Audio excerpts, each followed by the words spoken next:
Looking back on Season 1, we can divide things into three categories, in my view anyway. The first is alternate history, by which I mean specifically the events that go left instead of right and all of that. Yes, of course, all of it is alternate history when you get right down to it, but I'm referring specifically to known historical events. How the one incident, Russia putting the first human on the moon, led to a series of other events taking place that weren't a direct consequence to that. Things that aren't specifically to NASA and related to the space race directly, and all that stuff.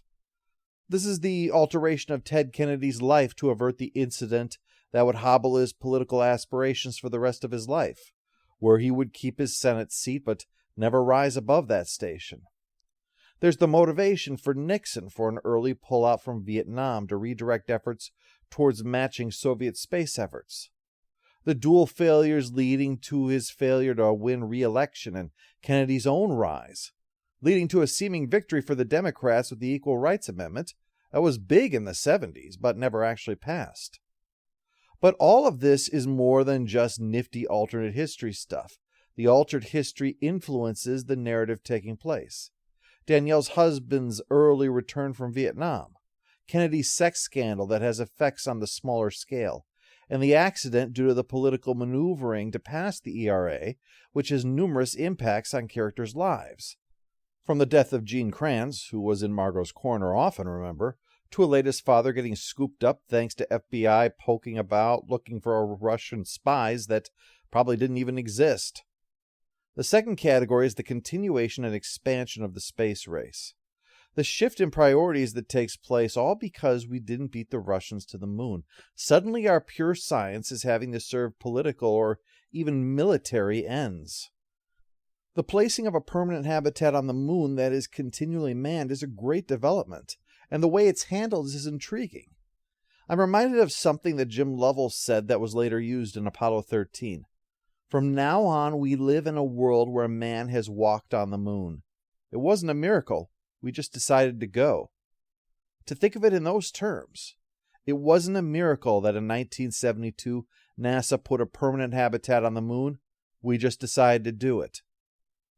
And that decision is at the center of the second half of the season that we've just covered. Astronauts living on the moon and the challenges that arise and all aspects related to that. This also encompasses the expansion of the astronaut corps as we see, including women to match Russia and then including people of color to beat the Russians in those kinds of firsts. So we get this supercharged version of the space race. As I said before, the great line from the Earth to the Moon when Alan Bean describes Apollo 12's successful landing as history's greatest anticlimax. It's over, we're winding down, and then it fades. Norm Macdonald amusingly noted that there are only 12 people who have ever walked on the moon. Just 12, and we know all of their names. If you ask people to name them, they can come up with 2 or maybe 3. But ask how many Kardashians they can name, and well, what I love about this aspect of the show is it takes the desire to get into space, and instead of winding down, instead of people losing interest, we inject so much new life into the program. New toys, new astronauts, new missions. It really is Christmas for a space nerd like me. The third category is character, and the decision to make it front and center. As you see, the show neatly divides into 2 halves, where the characters are facing their many trials and have their own arcs. Ed, Molly, Margot, Tracy, and others in the first part have these various obstacles before them, and they have to finally get over them as they're facing crisis after crisis.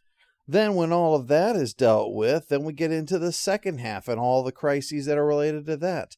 Malfunctioning equipment, having astronauts stranded for months longer than they should be, forgetting the effect it might have on the human body, the effect on the human mind. The story arc delves into the complications that arise and the interplay of those character arcs as things go on. The ability to populate the show with believable characters allows the fantastical ideas of this souped-up space race to seem like real history unfolding, because it's unfolding for real people in this show. For All Mankind is an enjoyable, clever attempt to explore something that seems unlikely to ever be an ongoing series. I look forward to where things go when we go to Season 2.